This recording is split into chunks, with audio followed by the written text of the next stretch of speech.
Selamat datang di rumah monyet. Iya, tuh kan monyetnya udah ngomong. Ya, hadir. Iya, saya Rode. Saya Pak Usta. Iya, selamat datang kembali. Maaf nggak semangat. Iya, nggak tahu mau bahas apa, itu hampir gagal. saking nggak ada idenya. Kita bahas sekarang agak normis, ya, agak general lah. Anjir, normis. Enggak sih, sebenarnya ini gara-gara apa sih? Tadi obrolan barusan. Anjir, obrolan.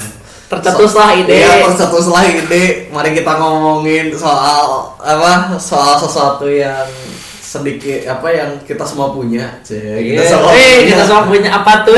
Kita semua punya, tapi ya begitulah. Tapi giliran butuh biasanya pergi. Jadi tema ini dikala senang teman, Iya, dikala susah nggak kenal. Wadidaw. Jadi menurut Maneh nih, arti teman tuh apa sih? Arti teman kan lama kayak judul lagu. Arti teman tuh apa? Gini sih, saya lagi. Enggak sih, intinya kalau gua nggak bisa nggak bisa mendefinisikan teman itu apa sih teman itu, karena Wikipedia dulu tuh. Iya. Banyak yang ini ya, cuman sih pada dasarnya mungkin ya balik lagi semuanya ada disclaimer dulu. Semua yang ada di sini adalah pendapat pribadi kita. Oke, jelas. Kalau salah ya maaf. Kalau nggak dimaafin ya terserah sih. Cuman intinya teman itu adalah orang yang apa ya, yang menemani ya, yang kita kenal dekat, yang kita kenal, yang bisa jadi tempat berbagi, bisa jadi tempat walaupun banyaknya tempat bersenang-senang gitu, tempat kita ngumpul ketawa dan lain-lain lah. Nah makanya kalau ditanya artinya tuh sebenarnya saya sendiri abstrak gitu, soalnya banyak banget yang ininya. Lagi jangan lupa ada temen tuh kan, maksudnya ada kategori ya nggak bisa pukul rata bahwa teman kita semua berteman. Enggak, tidak begitu Pulkoso. Gimana kategorinya apa aja nih? Balik lagi ya, yang paling rendah ini kategori dari versi saya. Kalau ada yang punya versi lain ya boleh. Cuman kalau buat saya teman itu yang paling apa ya, yang paling level paling bawah itu kenalan. Acquaintance kalau lu bahasa Inggris. So yeah. Kayak kenalan tuh, kenalan doang, cuma ketemu sekali doang gitu. Bukan nggak cuma ketemu sekali, cuma maksudnya kita kenal nama atau mungkin kita kenal orangnya, dia juga kenal sama kita, tapi nggak pernah ada interaksi yang benar-benar deket gitu. Paling cuma kayak kalau misalnya kita ketemu di event atau di acara tertentu, say hi doang. Ya teman-teman yang itu yang biasa istilahnya cuma say hi. Gitu. Yang cuman kadang-kadang, oi, terus habis itu tadi itu siapa? Ya itu kenalan biasanya, nggak ini. Terus ada juga terus habis itu baru temen tuh yaitu teman-teman yang kita biasa jadi tempat ngobrol, tempat main gitu kan. Kalau lagi asik-asikan gitu kan, kita kan prank gitu kan, asik. Terus ya, kalau misalnya cuman yang udah masuk kategori teman ini kalau lagi happy gitu bisa kita ajak, bisa ini. Tapi kalau lagi susah belum tentu membantu, kemungkinan besar nginjak. Kayak enggak sih, itu kan yang teman jahat mungkin. Iya, tapi kan ya makanya gue bilang belum tentu ngebantu. Tapi ada kemungkinan nginjak. Bukan bilang pasti nginjak. Itu beda. Belum tentu ngebantu, berarti ada kemungkinan ngebantu. Tapi ada kemungkinan bukannya ngebantu tapi nginjak. Ini mungkin agak keluar, cuman gini, temen bukan nggak mau bantu tuh nggak mau dan nggak bisa kan beda. Ya, balik lagi. Nanti ini harusnya masuk kategori berikutnya sih. Boleh, tapi kalau kita ngomongin teman itu biasanya adalah tidak bisa dan tidak mau membantu. Udah mah nggak bisa, nggak mau juga. Ya memang kalau kenalan mah biasanya ya nggak mau, orang cuma kenal doang. Kalau teman mah biasanya udah mah nggak bisa nggak mau. Nah kalau teman dekat, nah ya itu lebih solid lagi. Intensinya lebih lagi, lebih intensif. Dan biasanya ya itu kalau giliran lagi susah, ya biasa ingat yang suka meme kalau teman mah gini, sahabat mah. Nah biasanya kalau teman dekat adalah kalau orang yang kamu lagi susah gitu, kamu ini ngehina-hina sih bener, tapi dibantuin sebisanya. At least ya. Ya sebisanya. Tapi dihina-hina dulu. Memberikan dukungan moral lah. Ya ada kayak, aduh gue lagi stres, dasar bego sih makanya. Ya kalau nggak punya otak gak usah mikir. Tapi habis itu dibantuin. Kasih solusi. Ya kalaupun nggak ngasih solusi minimal nemenin lah, lagi stres ditemenin. Iya. Walaupun dibego-begoin. Lagi putus, lagi misalnya habis ditolak gitu di flyover suatu tempat gitu. Habis itu di ya lu sih bego nembaknya di tempat kayak gitu, nggak tahu nih. Tapi habis itu next level apa? Bahasa kata belum beres, taruh dulu. Terus habis itu durasi. Iya, terus habis itu misalnya lagi susah gitu, lagi nggak ada duit, walaupun nggak bisa bantu duit, biasanya kadang-kadang suka iseng bawain makanan nih, makan bareng-bareng lah ya, makan bareng-bareng, dasar miskin sih. Nah itu tuh teman dekat gitu biasanya, walaupun gimana. Nah tadi ini akan nyambung ke pertanyaan yang tadi, kalau temen itu bukan berarti nggak mau kan. Nah biasanya nolong atau tidak nolong, yang penting itu bukan masalah bisa atau tidak bisanya, tapi memang mau atau nggak mau. Soalnya gini, kalau kamu kamu mau tapi pengen nolong, kalaupun tidak bisa membantu full, misalnya dia masalah duit, masalah keuangan, tapi kamu nggak ada duit buat ngebantunya, minimal dia bakal nemenin, atau setidaknya ya udahlah gue bantuin, kita cari cara gimana caranya, mau gimana kayak misalnya bantu nyari kerjaan, bantu apa, atau misalnya gue ada tawaran kerjaan yang mungkin cocok sama lu gitu, cocok sama mana atau apalah, terus habis itu dia ngasih tahu. Nah itu dia akan mencoba mencarikan kesempatan itu. Kasarnya mah kayak dia lagi butuh nih, oke dia ingat dulu gitu, nggak.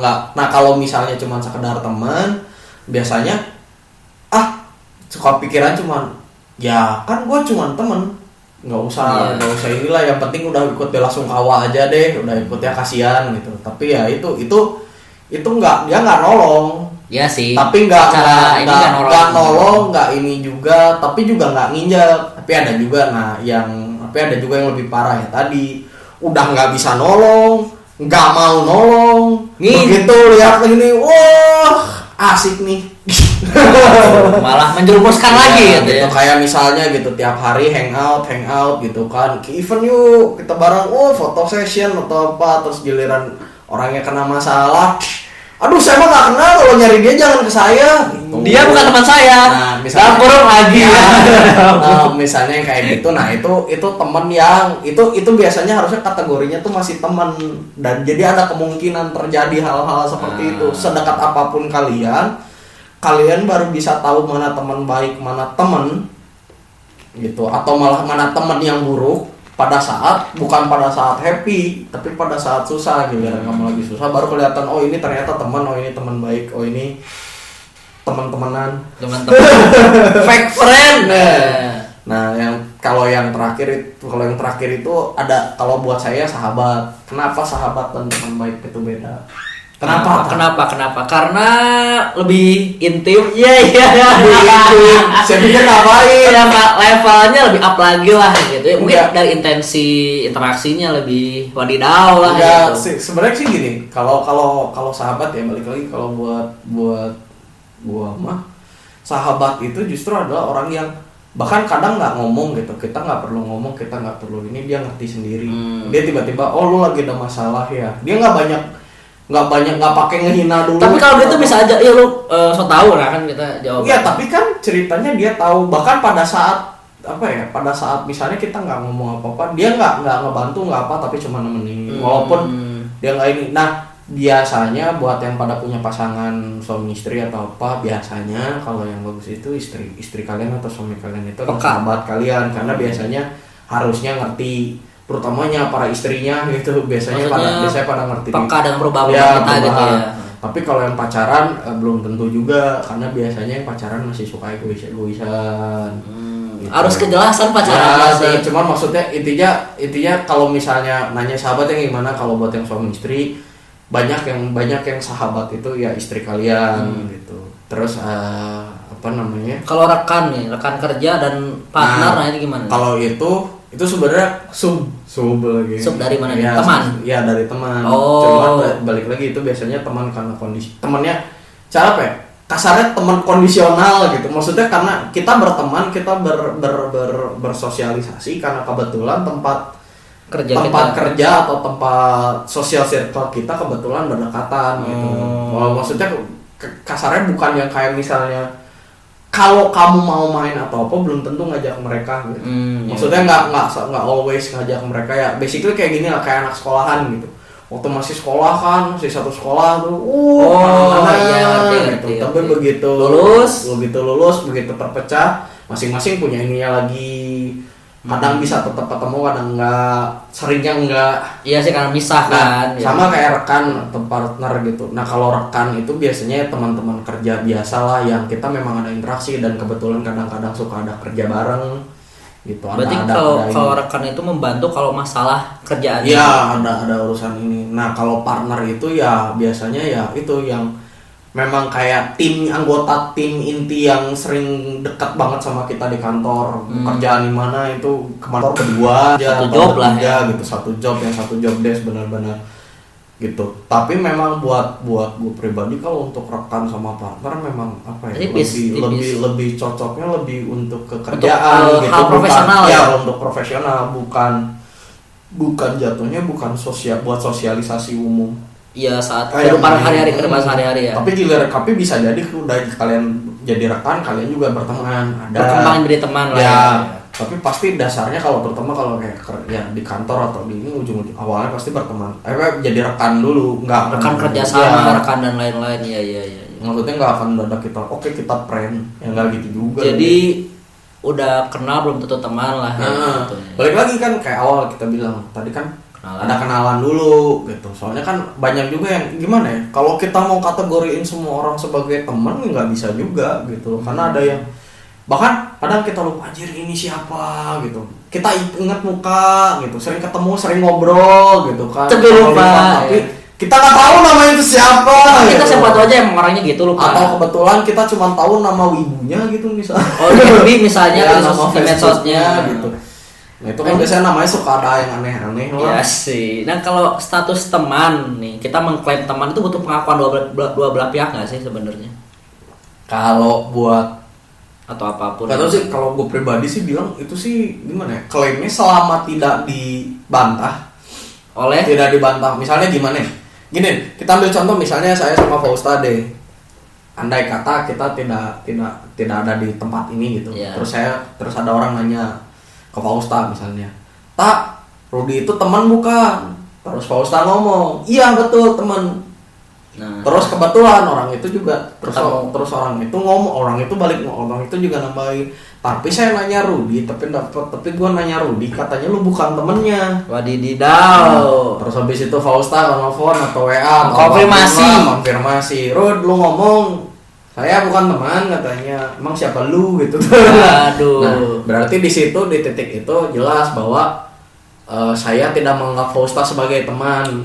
Jadi memang di situ baru namanya putus pertemanan, putus tali pertemanan, putus tali persahabatan yang gitu-gitu. Mungkin anggapnya cuma kenalan kali di bawah itu.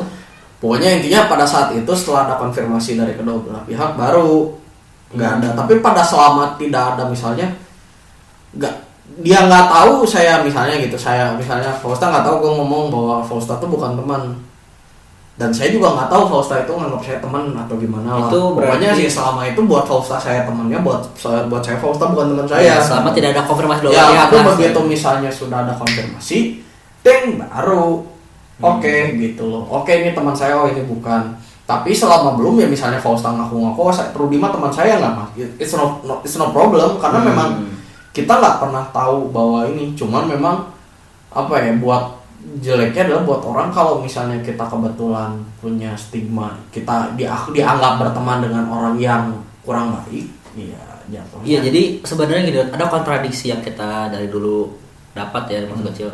Ada kata-kata bertemanlah dengan siapa saja, tapi ada juga peribahasa yang bilang bertemanlah dengan orang yang baik nanti ikutan baik, kalau berteman dengan yang jahat ikut jahat. Nah, itu bukan peribahasa anjing yang kedua, apa dong? Itu artinya peribahasa. Oh. Kalau berteman dengan tukang parfum nanti ke bawah, Nah, nanti tertular aromanya. wanginya. Kalau berteman dengan pandai besi nanti terkena apinya atau terkena panasnya. Ya itulah peribahasa atau apalah itu teori apa. Nah, itu tadi tuh intinya. Oh, ya udah gini, itu kan ada kontradiksi di sana gitu. Nah, itu gimana? Sebenarnya gini. Ini pendapat pribadi ya, dan saya mengajarkan sama anak-anak juga kayaknya nanti gini. Berteman itu memang tidak bisa dengan siapa saja.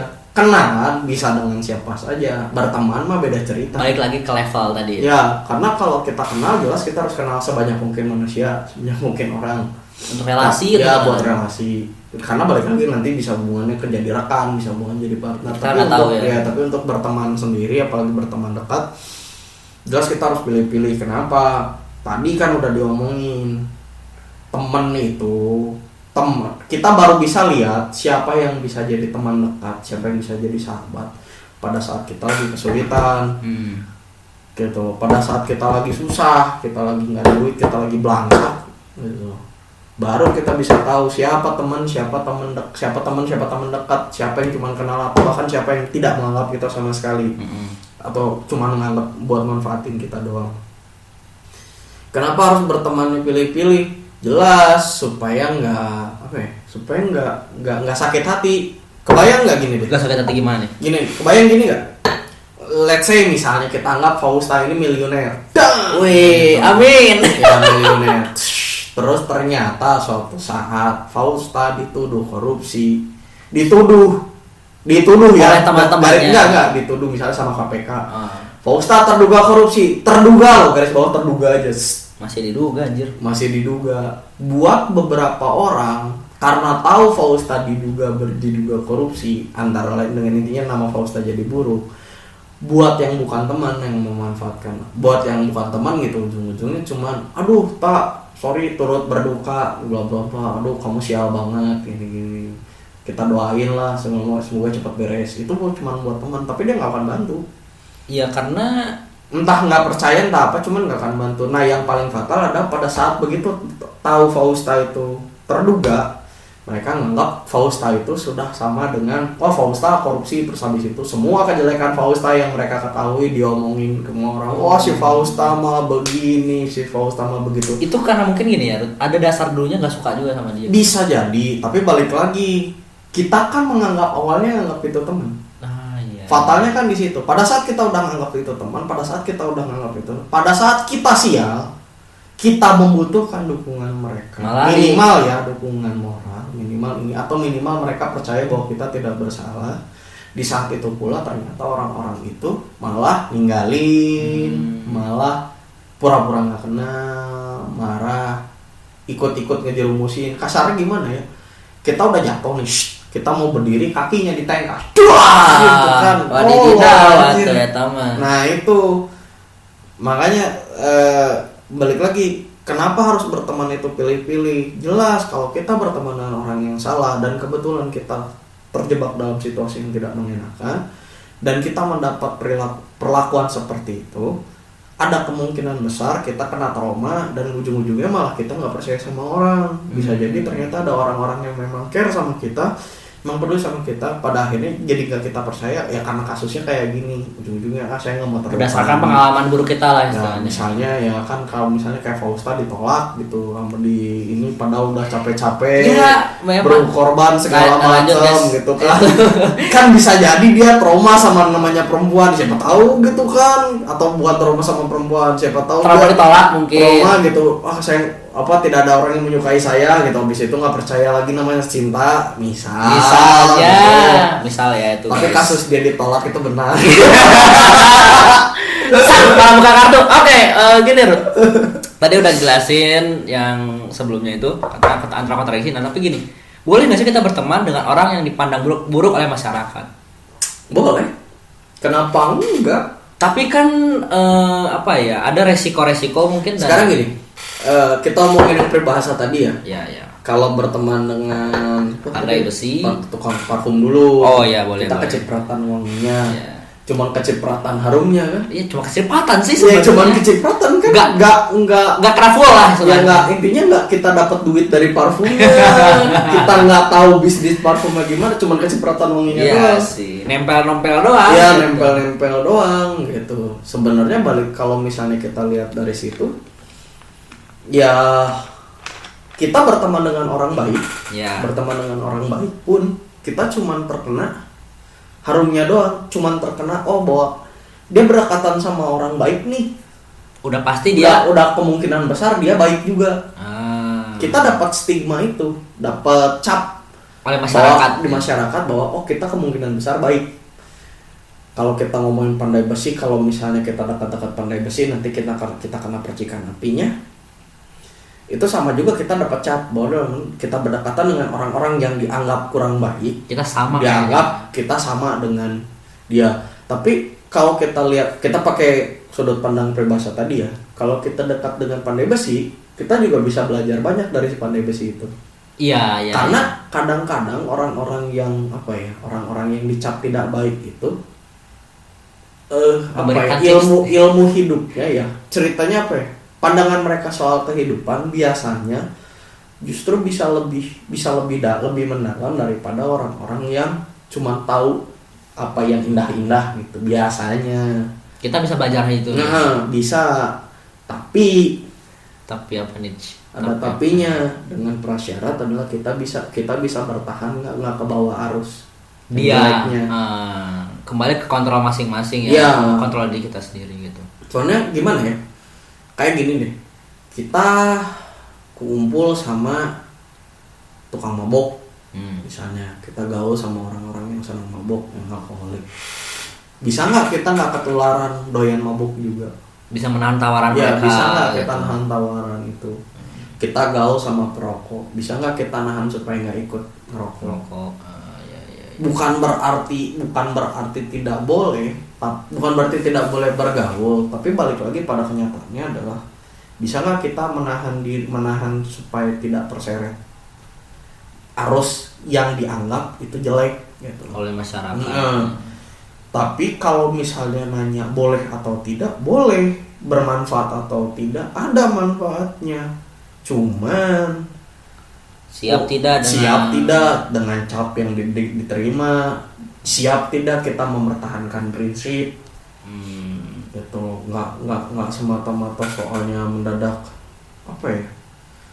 dengan kita gaul terus ujung-ujung kita pasti ke bawah. Enggak juga. Kalau kamu bisa mempertahankan, saya emang nggak mau minum. Tapi kalau misalkan gitu bisa nggak sih kita memperlihatkan bahwa orang pertama tapi orang berbeda dengan itu? Bisa, tapi jangan lupa gimana ya? Ini agak ngelantur sedikit, cuman sebenarnya tadi juga emang banyak ngelanturnya sih. Nggak cuman gini. Kalau yang prinsip kayak gitu sebenarnya gini.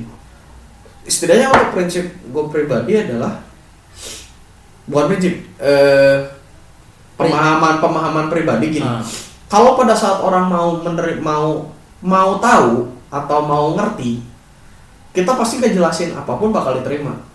Tapi pada saat dia nggak mau tahu, dia cuma percaya dengan apa yang dia lihat, dia cuma percaya dengan keyakinan atau dengan omongan orang. Mau diomongin sampai mulut berbusa sampai kita nangis darah. Itu ketekal pasti. Itu mah gini, itu mah gini, itu mah gini. Itu pembenaran saja, alasan dan lain-lain lah. Padahal belum tentu ini juga, maksudnya belum tentu benar juga, belum tentu ini juga. Maksudnya banyak yang kita bukan Tuhan, kita nggak tahu apa yang ada di dalam hati manusia. Ya siapa tahu ternyata apa yang kita pikirkan itu salah gitu. Tapi balik lagi kalau emang dari awal sudah tidak mau menerima, ya mau kita mau karena ada mungkin antisipasi supaya tidak terjerumus, bisa aja itu kan antisipasi. Iya, cuman kan makanya balik lagi kalau kita ngomongin dari sudut pandang orang ya, misalnya bukan kan tadi ngomongnya bisa nggak lu nunjukin loh ini. Ya balik lagi kita ngumpul nih. Let's say misalnya nih ngumpul di pinggir jalan nih, kebetulan ngumpul pinggir jalan, teman ada yang bawa botol, tiba-tiba lewat tim patroli, set, Wadididah. kan tetap aja diseret kena. Iya sih. Pasti dengan kesalahan, ngapain keluar malam-malam gini segala macam. Iya sih. Ujung-ujungnya adalah dipukul rata dulu. Pasti dipukul rata dulu kan. Iya. Bahwa oh ini terlepas apakah setelah dites atau tidak, benar atau tidak kan nggak ketahuan awalnya. Iya. Pas udah misalnya dites urin, oh ini mah nggak ada pengaruh alkoholnya sama sekali. Paling ini jangan gaul malam-malam. Cuman kan pada saat awal di ini diringkusnya bareng-bareng tetap aja, Iya nggak sih, akan iya. dibedain dulu. Iya. Tapi setelah diuji, cuman permasalahannya adalah kalau kita ngomongin sosial di masyarakat, apakah masyarakatnya mau nguji? Enggak. Begitu lihat kayak gitu, pukul rata dulu. Tok. Memberikan cap, Udah. menggeneralisir sesuatu. Langsung digeneralisir, nggak akan. Oh ini mah gini, nggak akan kayak gitu. Udah fix kalau Iya misalnya. sih. Oh gini, Rut, ini juga kejadian di beberapa yang lebih ringan lah ya gini. Contoh gini, kita orangnya ramah, berteman dengan siapa saja, tapi kita berteman dengan musuh teman kita. What? Gini, teman kita punya musuh nih. Teman kita punya musuh nih, si A misalkan. Tapi kita nggak punya masalah sama si A, kita tetap berteman aja sama si A dan sama si B ini. Nah, tapi si B menerimanya kita pindah kubu gitu. Loh, gimana? Gini. Saya punya pengalaman kayak gitu. Cela punya. Kita itu mah bilangnya pengalaman kita, Le. Iya, Amin jadi Iya kan, apa ya? ngerti. Jadi anggaplah teman kita namanya dari K gitu kan, misalnya. Dia tuh dijauhin sama semua orang. Ya. Bukan semua, mayoritas gitu kan, mayoritas orang. Ya. Gitu. Terus tiap hari ini kalau kumpul si K ini selalu menjelek-jelekan semua orang yang Menjauhi dia, dia. bener kan? Ya. Terus habis itu kita secara tidak, kita awalnya ke bawah gitu, bahwa oh ini mah orang-orang yang salah, si K ini mah kasihan gitu, anak teraniaya, cenah gitu kan. Tapi pada saat kita mungkin juga mulai mencari tahu dari sudut pandang pihak-pihak lain gitu kan, ternyata oh ada bedanya, dan habis itu si K ini mendadak kamu sudah terpengaruh oleh Mereka. berarti kamu bukan teman, tiba-tiba Facebook di unfriend, tiba-tiba di ini, betul kan? Iya. Kurang lebih kayak gitu kan. Iya sih, maksudnya berarti apa ya? Padahal kita Ya sebenarnya gini, pada dasar gini, kita nggak berhak untuk mengatur social circle orang siapapun itu. iya sih itu intinya kan Ya, maksudnya. kita tidak berhak mengatur social circle siapapun. Cuman yang jadi, dan balik lagi kenapa tadi kayak teman itu kok kayak tadi kan banyak orang ngomong jangan ngotak-ngotakin temen dong. Tadi kan kita secara tidak langsung sebenarnya membagi-bagi jenis ini. Kenapa? Supaya kita bisa tahu mana yang bisa kita percaya dengan semua omongan kita atau tidak. Karena kan balik lagi, kalau kita ngomong sama orang yang salah terus nyampe ke orang lain, bisa jadi omongannya berubah. Iya, minoritas Nah, sih. Masa minor infonya gitu. Iya, cuman makanya kalau misalnya kayak gitu kan, dia mungkin ketakutan si K ini pada saat kita ngomong sama orang dia akan ngomongin apa yang kita gitu, kita bakal ngomongin apa yang selama ini dia omongin ke kita soal orang-orang gitu. Jadi makin pandangan orang-orang makin buruk, padahal nggak gitu, cuman ada sewajarnya. Nah, memang di situ kalau misalnya nanya boleh nggak kita berteman dengan musuh teman kita, sebenarnya gini, harusnya boleh, dengan catatan kitanya juga tahu batasan, bahwa pada saat kita dengar misalnya cerita dari, anggaplah ngomong si K ini lagi ya, si K ini ngomong nih, kita ya jangan omongin soal itu ke orang lain. Oh iya. Keep aja buat diri kita sendiri, asal kita tahu oh ternyata dari sudut pandang si K tuh begini, oh Terus ternyata dari sudut pandang ini begini. Iya. Ya udah. Ya kita mendengar dua Ya, jadi supaya kita bisa ngambil sikap yang netral. Tapi balik lagi, ya karena kan kita tidak ada masalah dari dua sisi ya, gitu ya kan. Jadi kita nggak ada masalah kan, jadi harusnya nggak ada masalah. Nah, yang jadi nah gimana kalau misalnya ternyata salah satu pihak marah gitu, karena kita berteman dengan musuhnya. Balik lagi, kita kan berteman dengan musuhnya bukan bermaksud ngejatohin. Iya, bukan berarti kita ikut-ikutan. Ya, kita hanya tapi kan apa salahnya kita gitu berteman? Kenapa? Sosial saya juga butuh social circle, saya butuh kenalan, saya butuh relasi gitu. Kalau memang kamu pengen hidup terkungkung dengan sosial circle-mu ya nggak masalah, cuma jangan paksa saya juga. Iya. Nah di titik itu adalah pada saat kalau kamu nggak nyaman dengan orang itu ya keluar aja. Maksudnya ya udah berarti memang tidak sejalan, tidak klop lah. Ya udah. Tapi kalau habis itu nanti kita dijelek-jelekin juga. Nah dari situ kan berarti seuzon itu. Misal gitu. Tapi kan habis itu dia jelek-jelekin juga. Nah berarti di situ kita juga bisa lihat, oh ternyata apa yang dia bilang, oh saya ini baik, saya ini buktinya enggak gitu. Jadi ada di situ pembuktian, kita bisa juga melihat pembuktian bahwa oh ternyata sifat dia aslinya kayak gitu. Iya, kita ambil sikapnya seperti apa jadi gitu. Balik lagi, kita jangan lihat sesuatu itu pada saat lagi senang, pada saat lagi happy, tapi justru lihat pada saat dia lagi sedih, dia lagi marah, sikapnya kayak gimana. Justru pada saat kondisi negatif atau kondisi ini, justru kita baru bisa ngelihat asli semua orang itu kayak gimana. Gitu, makanya itu kita ya pokoknya nggak bawa nama lah. Ya, contoh dari pengalaman. Jadi pribadi. Ini konklusinya mau diberikan konklusi? Intinya sih gini, teman itu gini, baik apa ya? Kalau mau berteman, kita mau tidak mau memang harus selektif dalam memilih teman, karena kalau saat kita supaya menjaga diri kita sendiri, kesehatan mental, kesehatan mental sama sosial circle kita juga, supaya kita bisa tahu siapa yang bisa nge-backup kita pada saat kita susah. Nggak bisa. Bukan berarti memanfaatkan ya. Bukan berarti memanfaatkan, tapi kita kan mau gimana pun, kita manusia ini makhluk sosial, kita butuh adanya interaksi sosial. Ya, dan lebih dibutuhkan lagi justru pada saat kondisi-kondisi lagi ekstrim ya, kita lagi jatuh, kita lagi ini, kita justru butuh itu. Nggak bisa benar-benar sendirian, lu harus ada. Nah di situ karena kita akan butuh mereka pada saat jatuh, disitulah kita makanya kita dari awal harus selektif. Jadi pada saat kasar gitu, pada saat dites gitu, pada saat diuji dengan masalah, kitanya nggak down banget lah, nggak hancur gitu loh. Tapi kalau ada backup ya, tapi kalau misalnya bukan berarti berarti nggak boleh kenal berteman dengan siapapun. Enggak, kalau mau kenalan, mau cari relasi, no problem. Cuman untuk berteman dekat, untuk ini lebih baik pilih saja. Lebih baik punya teman dekat sedikit dibanding kita punya teman dekat yang pada saat kita butuh justru kita pada pergi, pada ngilang, pada ikut nginjak, kalau misalnya mah kita udah jatuh ke lubang, mau naik ditendang, jatuh lagi dikubur, udah dikubur, diaduk, dikasih semen, nggak bisa keluar bro. Ya begitu saudara-saudara. Untuk next apa ini? Ini soal hubungan sosial lagi sebenarnya. Iya, kayaknya kalau next kita ngomongin ente. Waduh, ini Tialdi. Kita ngomong NTR lah.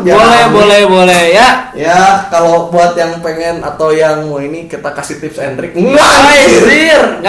Oh, kalau request udah ada FP. Iya, pokoknya kalau misalnya ini ramaikan media sosial kami. Oke, itu saja. Ya, terima kasih. See you next time.